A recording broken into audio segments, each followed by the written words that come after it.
La vérité enfin dévoilée, Emmanuel Macron vient de faire une déclaration terrifiante sur l'Afrique. C'est officiel.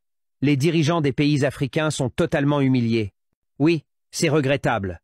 Beaucoup accusent la France d'être à la base de tous les problèmes en Afrique. Emmanuel Macron vient de dévoiler la vérité qui freine le développement de l'Afrique. Les dirigeants des pays africains sont tous confus. Attends, je t'explique tout. D'abord, prends une seconde pour t'abonner pour plus d'informations géopolitiques. Il déclare « La France n'est pas à l'origine de vos problèmes, mais plutôt, c'est vos dirigeants qui vous appauvrirent et dévalorisent les valeurs africaines. » Soyons clairs, les génies de l'Afrique sont tous envoyés en Europe, aux États-Unis, au Canada et autres. Les enfants de vos dirigeants ne fréquentent pas en Afrique. Au lieu de réclamer les laboratoires pour leur pays, ils réclament les dons financiers et humanitaires. À partir d'aujourd'hui, aucun Africain ne va plus continuer ses études en France. Étudiez vos enfants chez vous. Vos enfants sont plus intelligents que ceux de l'Occident, mais vous n'avez pas de compétences pour faire développer vos sagesses. Êtes-vous d'accord avec Emmanuel Macron? Si oui, donnez vos avis dans la section des commentaires. Partagez massivement la vidéo. Jeunesse congolaise, sortez du coma. Depuis le début de cette année, je vous ai dit que tout va se jouer en 2025. Voilà. Il y a déjà quelques semaines de cela. Le Togo et le Cameroun sont en ébullition. Et pourtant, ces peuples-là aussi vivent la dictature dans leur pays. Mais les Togolais ont bravé la peur, sont sortis. Voilà. L'été africain est déjà en marche. La Côte d'Ivoire aussi est en ébullition. C'est une cocotte minute. Donc vous, la jeunesse congolaise, vous n'allez pas rester les derniers. Voilà. Prenez votre destin en main. Vous devez être des acteurs dans cet été africain. Voilà. Quelle maman c'est moi qui n'a pas comprendre. Tout ce qui se passe dans notre pays en ce moment. Oh, bah enlèvement. Oh, bah double sim. Bah que na kona mwangi sa ba mama nima ya bana ya beto. Massacre levé. Dernièrement, là encore, il y a 2 jours là. On vous la menoka. Surtout bino ba quartier nord. Ba talangay. Ba mama mbouale kuna.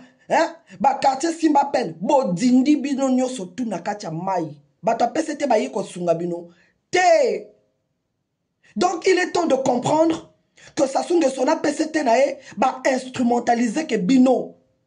Tala nege bozo kufa lokola ba nyama ba ndako nyonso dindi bana ba kufi na se ya ba éboulement wana ya mabele.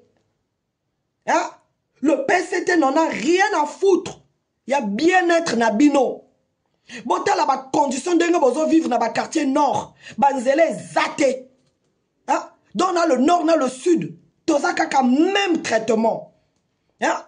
Lobby, boke no kobete la lisusu, PCT maboko. Wana nini? Wana eza envoûtement te? Ah? Eza envoûtement te? Makambo ezo sala malelo na Congo.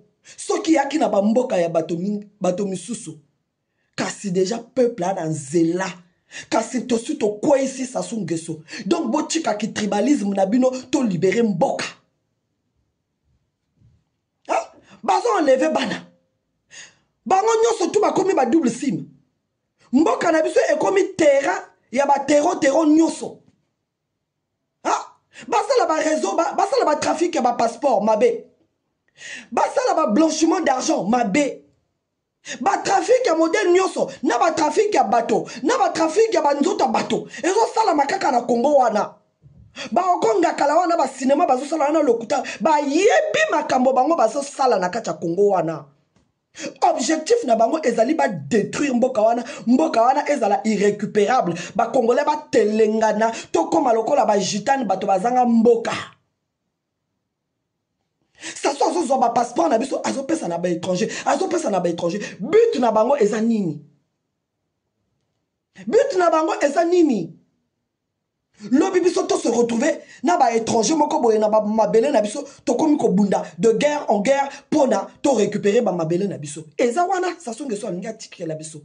Alinga tikela biso mboka moko oyo ekozala ezanga kimia ya libela. Ah? Et puis ce que je ne comprends pas. Bino jeunesse na biso. Hein? ba bébé noir wana. Quand il s'agit de bomana, boye bindenge ba bimisaka ba machette. Hein? Bokomi ko bomana entre bino. Mais pas beaucoup fa. Héroïque comment? Tout le monde a kabinoté.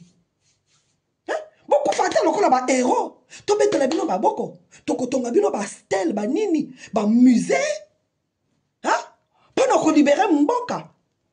Côté bozo souffrir. Sécurité zate. Bozo liana na pasi. Encore on a vous les ont ramassé. Ils ont ramassé na banda qu'on a bino nyoso tout. Bouya atongi bino banzela te. Bouya atongi bino ba canalisation te. Bazo sala nanko. Sasunga sotango. Sasunga sona banana ye. Na bato na ye. Bino tango bole la kawana. Bango epesaka bango lisusu force. C'est pour ça. Kobongisa mboka eza souci na bango te. Maintenant jeunesse congolaise bolo banangai et loko nini yango et empêcher que bino kaka ndenge bo sala ka ki yanke na bino entre bino wana hein et loko nini bo et empêcher que bino bo sala yango maintenant poto libérer mboka et loko nini ce qui est envoûtement bo ça mais l'envoûtement wana elongwa parce que je n'arrive pas à comprendre hein pona makama mboka bo zala makasité. Maintenant, pour nous bomana entre bino na bino, makasi ya kosimba ba machette bozala kanango. Hein? Oh, ils ont envoûtement ya ndenge nini. En tout cas, peuple congolais, 2025, ils ont 2025. Tant que ko pela na ba mboka wana nyoso ngana cité, na Congo pe ezo pela. Voilà. Bon luko leader moko te azala na liboso. Batogola ba bimo wana baki na leader te. Na Cameroun, même si Kamto azalaki wana, mes peuples bimi ba brave peur. Donc, bon tika kozala peuple moko ya ba yuma, bon longola biso soni, bon lakisake na Congo, malgré ba double sim, bazo opéré, que ba mi bali bazanani na Congo. Oh, ba nani viril. En tout cas, ça sonne de so affranchir ba ligne nyoso, ba ligne rouge nyoso, affranchir ango. Donc, toza lisusu na tango ya ko négocier na sasu te. Kombo na ye dégage. Ingeta.